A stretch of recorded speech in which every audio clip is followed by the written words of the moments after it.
আসসালামু আলাইকুম সুপ্রিয় দর্শক মণ্ডলী, আমি আসাদুজ্জামান আকাশ এডি এগ্রোর পক্ষ থেকে।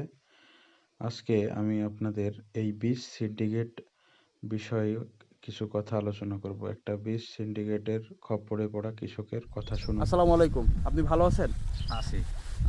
আসলে আপনার তো যে আলুর অবস্থা দেখছি, আলু তো একবারে যে খুব ভালো হয়েছে সেটাও না, আবার লাল আলু করার তো আপনার ইচ্ছা ছিল না। না না আমাদের এলাকায় তো লাল আলুর চাহিদাও নাই। না, তো এখন বর্তমানে কেন আসলে আপনি এই লাল আলু লাগালেন, এই বিষয়ে একটু বলবেন দয়া করে।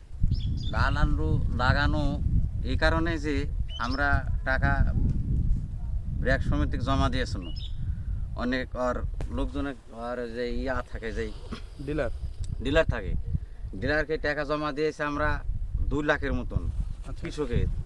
জমা দেওয়ার পরে এই আলু দেওয়ার কথা আমারে, এই আলুটা ওরা দাম বেশি পায় বাইরে বিক্রি করে দেয়। আচ্ছা, বিক্রি করে দেওয়ার পরে আমরা জমিলা বিষয় একটা বিভ্রান্তিত পড়ে গেল যে আলু কোথায় পাবো। এখন যাই যেখানে পাইছি তাই সেখানে না আলু লাগা, এই আলুর তো আমারে পুষাবে না, ধরা। কিন্তু ধরা খাবো। এখন ব্র্যাকেরা যে আমার ঠেকনা দিল, এই ক্ষতিটাকে পূরণ দেবে, ব্র্যাক দিবে, দিল না। তাহলে আমরা কৃষক আসে এখন ধরা খায় কোনো জমিতে আলু করে, তাহলে আমার এই লস দিলে তো আমরা সমস্যা, আমরা চলতে পারবো না। মানে এই বীজ লিয়া প্রতি বছরই যখনই বীজের সংকট হয়, দাম বাড়ে, তখনই আপনার মনে করেন যে এই কোম্পানিগুলো এরকম প্রবচনার মধ্যে মানসিক বিপজ্জনক অবস্থায় ফেলে দেয়, এই তো? হ্যাঁ হ্যাঁ।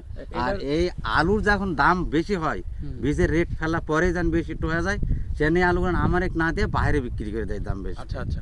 এবং কি এরা খাওয়ার আলু বীজ বলে অনেক সময় বিক্রি করে চালায় দেয় নাকি? খড় আলু তো অনেক দিয়েছে বের, আচ্ছা, অনেক দর অনেক দিয়েছে। এর ভিতরে খড় আলু মিশাস, এই এই গাছের ভিতরে দেখেন, খেয়াল করে আপনি। আচ্ছা আচ্ছা। তা আসলে তাহলে এটার টোটালি আপনারা এই বিষয়ের প্রতিবাদ জানাচ্ছেন, যে এটার একটা অন্তত আইনানুগ ব্যবস্থা নেওয়া হোক। এর একটা ব্যবস্থা আমার করবেন, আমরা কৃষক যেন আলুর বীজ পাই, আচ্ছা সময় মতন ঠিক মতন পাই, তাহলে আমরা উন্নতি করতে পারবো, তাহলে দেশের উন্নতি হবে।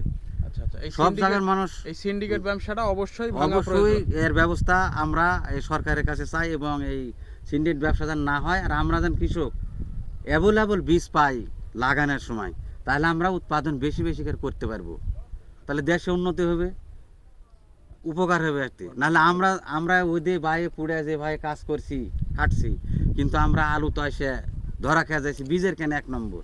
তাছাড়া আমার কোনো সমস্যা নাই, খালি বীজ। এই বীজের জন্য আমরা একবারে লস খাই গেল, বহু লস খাই গেল এই বছরে, বহু লস। আসসালামু আলাইকুম। সুপ্রিয় দর্শক মণ্ডলী, আপনারা শুনছিলেন যে আসলে কৃষকের কষ্ট। আমি এর আগেও আপনাদেরকে অনেক ভিডিওতে বলেছি, বাংলাদেশের সবচাইতে নিপীড়িত এবং নির্যাতিত জাতি হচ্ছে কৃষক।